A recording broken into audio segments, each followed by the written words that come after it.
இப்போ இந்த மார்க் எழுதின சுவிசேஷம் 11வது அதிகாரத்தின் 13வது வசனத்தை நீங்க கவனிங்க. ஆண்டவராகிய இயேசு ஒரு அத்திமரத்தை பார்க்கிறார். 2வது பகுதியில் எழுதப்பட்டிருக்கிறது, அத்திப்பழ காலமாய் இராதபடியினால் அவர் அதனிடத்தில் வந்தபோது இலைகளை அல்லாமல் வேறொன்றையும் காணல. அப்போ கனி இல்லாததுனால ஆண்டவர் அடுத்த வசனத்தில் இந்த மரத்தை சபிக்கிறார். இந்த மரம் கனி கொடாத ஒரு மரமாக சபிக்கப்பட்டதாக மாறி போகிறது, பட்டு போகிறது. ஆனா இந்த இடத்துல என்ன ஆச்சரியப்படுத்தின விஷயம் என்ன தெரியுமா?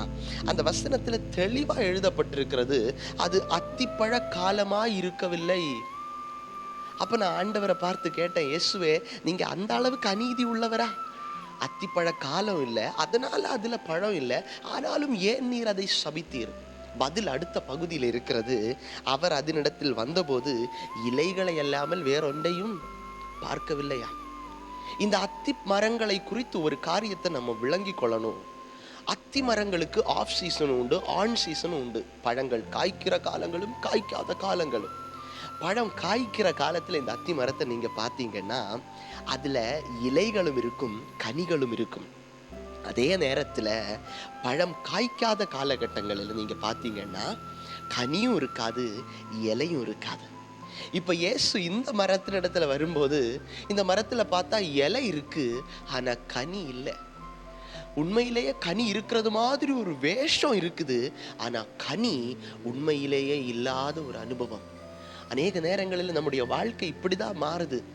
உண்மையாய் ஆண்டவருக்கென்று கனி கொடுக்க வேண்டிய நம்முடைய வாழ்க்கை கனி கொடுப்பதற்கு பதிலாக கனி கொடுப்பது போல் வேஷம் காண்பிக்கிற ஒரு வாழ்க்கையாக மாறிவிடுகிறது.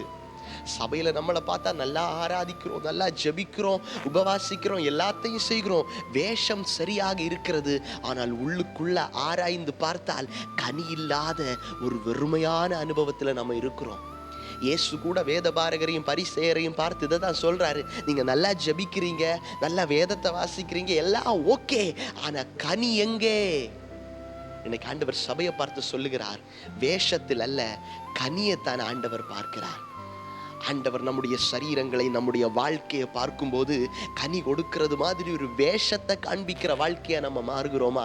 இல்ல உண்மையாக கனி கொடுக்கிற ஒரு வாழ்க்கையாக நம்முடைய வாழ்க்கை இருக்குமா என்று ஆண்டவர் நம்ம ஒவ்வொருவரையும் பார்க்கிறவராயிருக்கிறார். ஹல்லேலூயா.